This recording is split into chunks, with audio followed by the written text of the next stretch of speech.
Dans Ombre maléfique, le combat d'une nouvelle mère contre les ténèbres, rejoignez-nous pour découvrir l'histoire captivante de l'amour féroce d'une mère et de sa détermination inébranlable à protéger son nouveau-né d'une force sinistre qui menace leur foyer.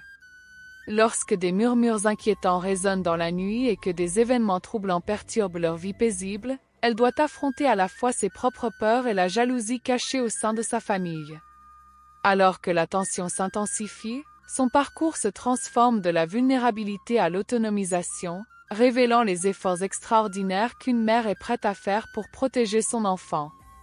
La foi et l'amour suffiront-ils à surmonter l'obscurité qui pèse sur eux? Connectez-vous pour assister à cette histoire chargée d'émotions qui explore l'esprit résilient de la maternité contre toute attente. J'entends encore les cris résonner dans ma tête, mes cris, les cris de mon bébé lorsque les vautours sont descendus. Comment une chose aussi terrifiante a-t-elle pu se produire dans un hôpital, un lieu d'espoir? Tout a commencé un jour qui devait être joyeux, rempli d'amour pour ma petite fille. Je ne savais pas que ma vie était sur le point de se transformer en un cauchemar que je n'avais jamais imaginé. Après avoir porté ma petite fille pendant ce qui m'a semblé une éternité, j'ai finalement donné naissance à elle. Les infirmières ont enveloppé mon précieux paquet dans une couverture douce et l'ont emmené pour un examen rapide. J'étais si fatiguée mais excitée.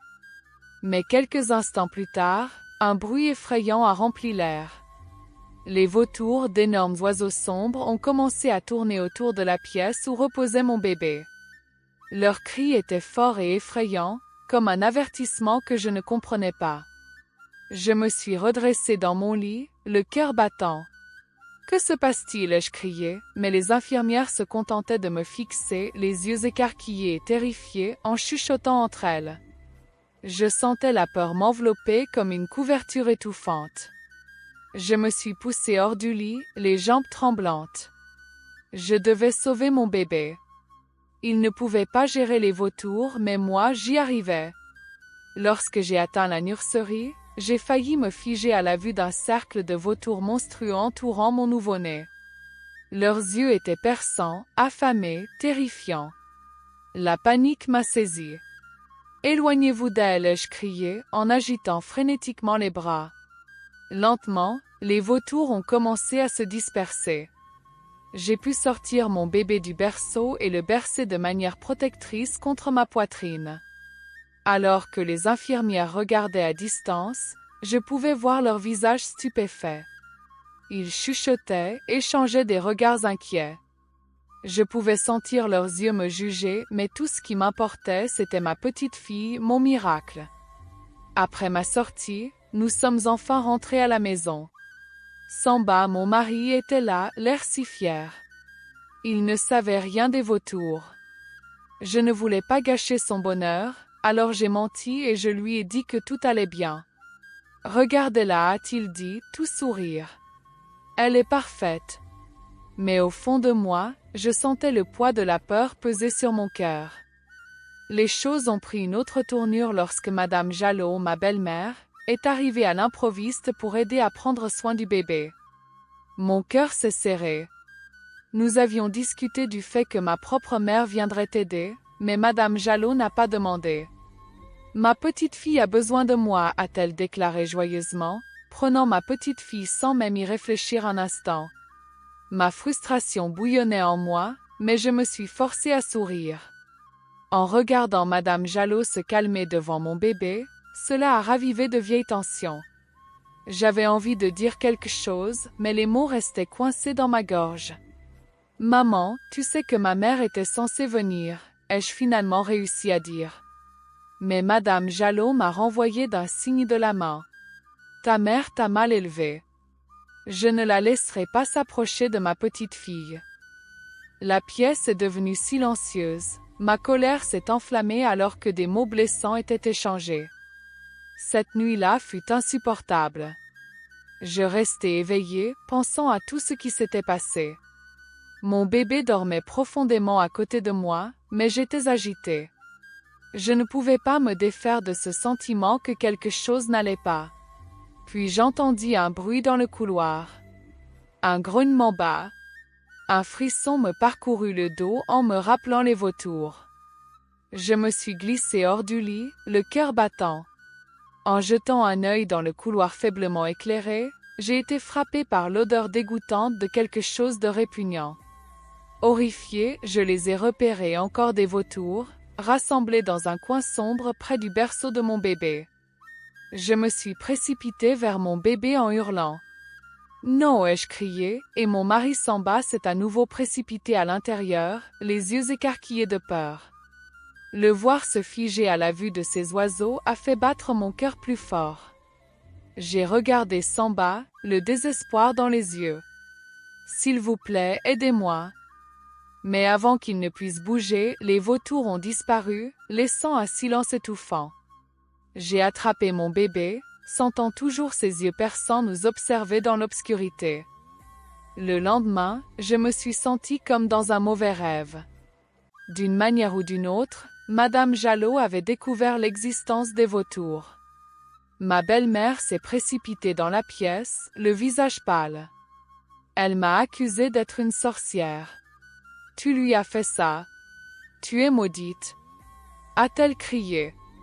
Mon cœur s'est brisé à ces mots. Je me suis tournée vers Samba, espérant qu'il me défendrait, mais il est resté là, silencieux, les yeux écarquillés de stupeur. Le temps passait lentement, chaque jour portait un lourd fardeau.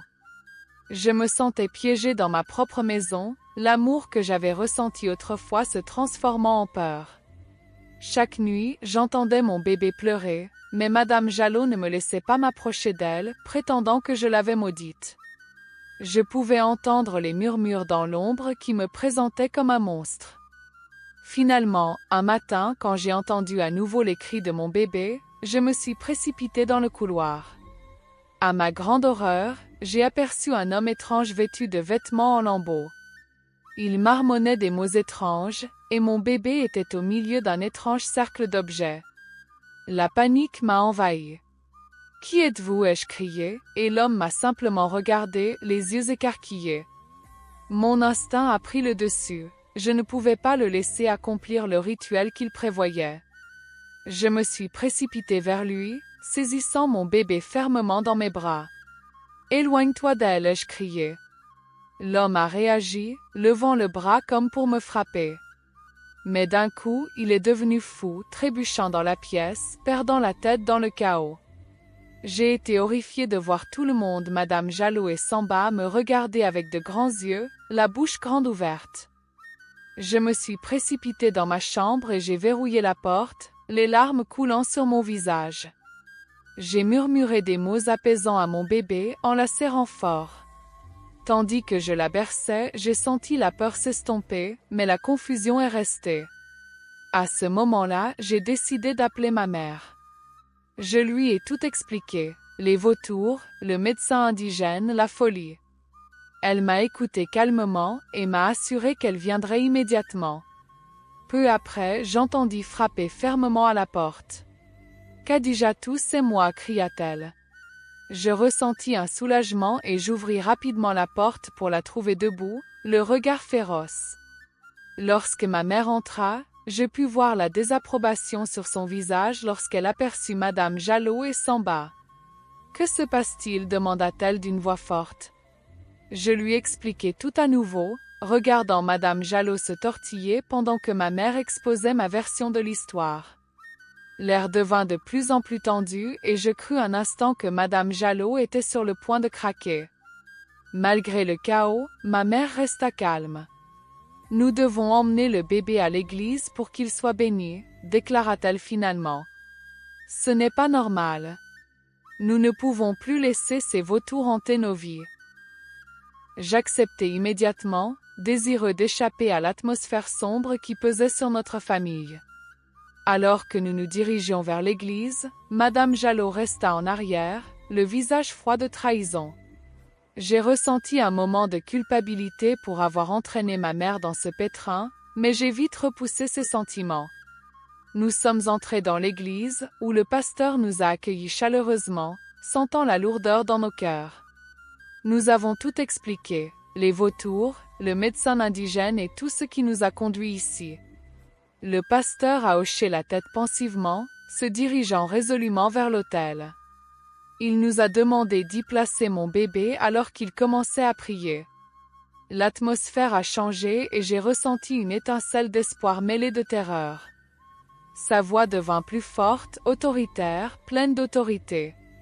Soudain, un bourdonnement sourd résonna dans l'air, un son si étrange. Les vautours réapparurent, tourbillonnant au-dessus de l'autel, leur grognement résonnant bruyamment dans la pièce. La panique envahit tous ceux qui s'étaient rassemblés pour regarder. Madame Jalot recula, serrant son cœur. « C'est à cause d'elle. Elle est maudite, » murmura-t-elle, le visage pâle de peur. Je sentis mon cœur s'emballer tandis que le pasteur continuait de prier, déterminé à chasser les vautours. Mais juste à ce moment-là, un dernier cri horrible retentit, me glaçant le corps. « Attendez! Qui vous a donné la couverture? » cria soudain le pasteur, brisant la tension dans l'air comme du verre. Déconcerté, je me tournai vers Samba. Son visage se vida de ses couleurs tandis qu'il balbutiait. C'était Fatima. Des halètements emplirent l'église, et j'eus l'impression que le sol sous mes pieds avait disparu. Le pasteur a levé la main et nous a demandé de lui remettre la couverture, l'estomac noué. J'ai rapidement déballé mon bébé, avec l'impression que le temps s'était arrêté alors que je le lui remettais avec effroi. Au moment où le pasteur a posé la couverture sur l'autel, j'ai senti l'air devenir plus froid. Les vautours ont crié et ont tourné violemment au-dessus de mon bébé. Le pasteur a prié avec agressivité, ordonnant aux esprits maléfiques liés à la couverture de fuir. La congrégation regardait avec terreur, les yeux écarquillés de peur. C'est alors que la couverture s'enflamma. Des flammes vives léchèrent et pendant un instant, nous eûmes l'impression que nos pires craintes s'évanouissaient enfin. Les vautours avaient disparu, leurs cris avaient été remplacés par un silence assourdissant. J'ai poussé un cri de soulagement lorsque mon bébé a émis un cri fort et sain, comme si l'obscurité avait été levée. Le pasteur s'est tourné vers moi et m'a parlé d'une voix douce. « Votre bébé est libre. Mais n'oubliez pas que cette attaque n'était pas une coïncidence. Elle est née de la jalousie et d'une mauvaise intention. » Mon cœur s'est emballé.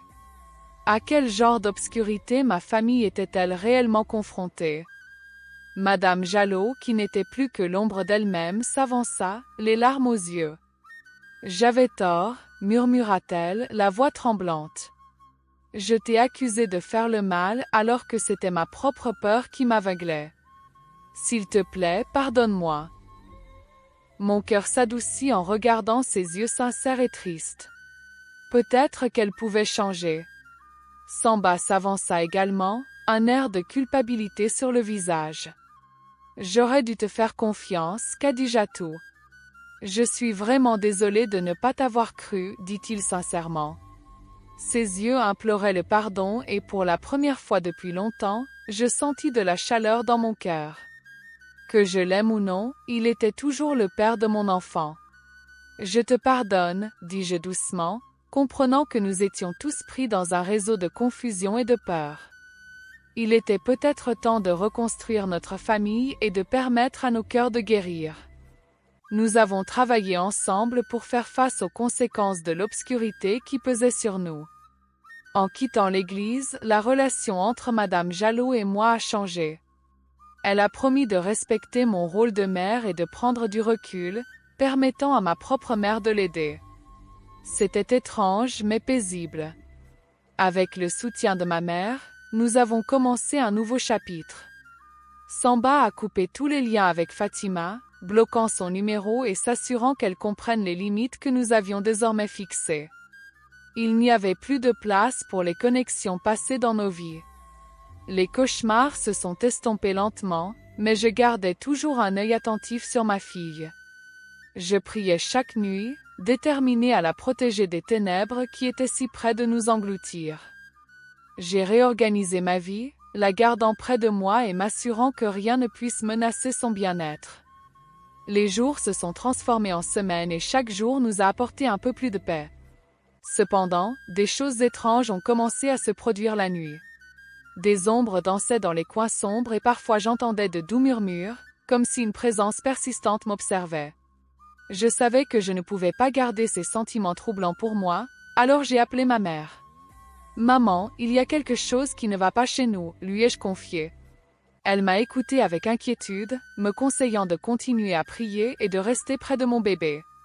J'ai pris ces paroles à cœur, mais chaque nuit me semblait plus lourde, comme un poids qui pesait sur ma poitrine, et les murmures devenaient plus forts. Une nuit, alors que je m'endormais, j'ai entendu des grognements familiers à l'extérieur de ma fenêtre. Mon cœur s'est serré. Pas encore, ai-je pensé, en me redressant brusquement. En regardant dehors, je ne pouvais pas les voir, mais je les sentais, ces yeux qui m'observaient, tapis juste au-delà des ombres. Je me suis précipitée pour aller voir mon bébé, elle dormait profondément, enveloppée dans sa couverture. J'ai ressenti un soulagement. Je pensais que le pire était passé, mais les ombres semblaient vaciller autour du berceau, se tordant et s'obscurcissant. J'ai attrapé mon téléphone avec frénésie, prête à appeler Samba.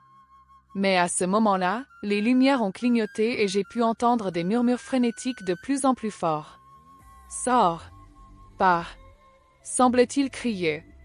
Mon instinct s'est déclenché, l'adrénaline m'a envahi pour protéger ma petite fille. « Maman !» ai-je crié, mais ma voix semblait faible face aux murmures. Je me suis précipitée vers mon bébé, sentant l'air s'épaissir autour de nous. L'obscurité semblait vivante, enveloppant la pièce tandis que les murmures se transformaient en grognements gutturaux, résonnant de colère. Paniquée, je pris mon bébé dans mes bras, souhaitant la sécurité de ma mère. Je courus dehors, espérant que l'air nocturne briserait le sortilège de la peur, mais dès que je sortis, je me figeai. Les vautours tournoyaient à nouveau au-dessus de nos têtes, un sombre présage. Mon cœur s'emballa lorsque je sentis leur présence se presser, se profilant au-dessus de nous comme un lourd nuage. Je savais que je devais me battre, fuir ne servirait à rien. À ce moment-là, je me souvins du pouvoir de la prière. « S'il te plaît, Dieu, aide-nous » murmurai-je en serrant mon bébé plus fort. Les ombres tourbillonnèrent violemment et je sentis un élan de courage. Je commençai à chanter mes prières, ma voix s'élevant au-dessus du chaos. « Aucun mal ne nous arrivera » déclarai-je, serrant mon bébé fermement, mon cœur battant d'amour et de désespoir. Juste au moment où je terminais ma supplication, les grognements retentirent à nouveau, mais cette fois ils ressemblaient à des cris de douleur. Les vautours commencèrent à descendre en spirale, effrayés et erratiques, leurs ombres vacillant comme des flammes mourantes. « C'est ça, pensai-je, sentant la puissance de la lumière repousser l'obscurité. Les esprits n'aimaient pas mon défi. Je continuai à prier, ma voix devenant plus forte. Je pouvais sentir le poids de leur obscurité commencer à se lever. Alors que je criais les derniers mots de ma prière, le parapluie d'ombre s'effondra au-dessus de nous, et je regardai avec stupeur les vautours se disperser, leur présence s'évaporant dans la nuit. L'air semblait plus léger et les murmures disparurent, ne laissant que le doux son de la respiration de mon bébé. Je m'effondrai sur le sol, épuisé mais soulagé. Dans ce moment de lucidité, je réalisai que cette obscurité ne disparaîtrait jamais vraiment. Nous devions toujours rester vigilants, toujours prier ensemble. Ce n'était que le début d'un long voyage à venir. Les jours qui suivirent furent remplis de force et d'amour. Je me promis d'enseigner à mon bébé le pouvoir de la prière dès son plus jeune âge. L'obscurité peut prendre de nombreuses formes, mais l'amour, la foi et la famille seraient toujours plus forts. Plus tard dans la semaine, nous nous sommes réunis en famille pour dîner. L'atmosphère était paisible, voire joyeuse. Pendant le repas, ma mère nous racontait des histoires qui nous faisaient rire, et Samba racontait des blagues qui brisaient la tension, nous rappelant la lumière au milieu du chaos. Pourtant, une ombre persistait et refusait de s'estomper. J'entendais encore des murmures de temps à autre, de faibles échos d'obscurité qui se cachaient dans les recoins de notre maison. Mais ensemble, nous les avons affrontés avec courage. Un soir, alors que je mettais ma fille au lit, je remarquai qu'elle fixait quelque chose dans un coin de la pièce. Mon cœur se serra tandis que les souvenirs me revenaient des formes sombres rampant dans l'obscurité. « Que vois-tu, ma chérie ?» demandai-je, essayant de garder mon calme. Son petit doigt pointa les ombres et pendant un instant, je craignis le pire. « Maman, il fait sombre. » « Je n'aime pas les chuchotements, dit-elle en tremblant légèrement. Mon cœur s'emballa tandis que je souriais, craignant qu'elle ne revivrait les choses terribles auxquelles nous avions été confrontés. Il n'y a rien à craindre, chérie, lui assurai-je. Ces chuchotements ne sont que de vieilles histoires. Nous sommes en sécurité et fortes. Je la serrai contre moi, lui rappelant que la famille et l'amour pouvaient tout vaincre. En quittant sa chambre, je jetai un coup d'œil en arrière, vérifiant si des ombres se cachaient. Les sentiments de peur planaient toujours dans l'air, mais mon amour pour ma fille brûlait plus fort que toute l'obscurité qui nous entourait. Quelques semaines plus tard, nous avons été confrontés à un nouveau défi. J'ai dû affronter mes peurs de front lors d'une conversation nocturne avec Samba. Nous devons faire quelque chose à ce sujet. Nous ne pouvons pas laisser le passé nous hanter, a-t-il dit, la détermination dans les yeux. Ensemble, nous avons décidé d'affronter ce qui restait, en parcourant chaque recoin de la maison et en cherchant à tourner la page. Nous avons éliminé les vieux objets, les artefacts du passé qui nous rappelaient des jours plus sombres. Plus nous faisions le ménage, plus l'atmosphère devenait plus légère. J'ai senti notre maison changer. Elle est devenue un sanctuaire d'amour et de guérison. L'obscurité a perdu son emprise. Mais nous savions que cela ne s'arrêterait pas là. Nous devions continuer à communiquer, à partager des rires et à protéger notre enfant de toutes nos forces. Une nuit, sous les étoiles, notre bébé blotti contre moi, Samba m'a regardé et m'a dit « Quoi qu'il arrive, nous y ferons face ensemble ». Sa main s'est entrelacée avec la mienne. Cette promesse a résonné dans mon cœur, un rappel de la lumière que nous avions créée au milieu des ombres. Nous nous sommes appuyés sur notre foi, l'utilisant comme armure. Encouragée par le succès que nous avons rencontré, je me suis sentie forte. Ensemble, nous avons dénoncé les ombres du passé, car elles ne reviendraient plus jamais nous faire du mal. Nous nous avions désormais l'un l'autre, la force de l'amour, de la foi et de la prière chassant tous les doutes persistants. Le monde s'étendait devant nous, brillant et plein d'espoir, débordant de tout l'amour qui grandissait au sein de notre petite famille. Au fil des semaines et des mois, j'ai réalisé que même si l'obscurité avait essayé de nous briser, nous en étions sortis plus forts ensemble. Avec chaque prière et chaque étreinte, nous vaincrions tout mal qui osait nous faire peur à nouveau. Ensemble, nous choisirions toujours la lumière. La fin. J'espère que vous avez apprécié l'histoire.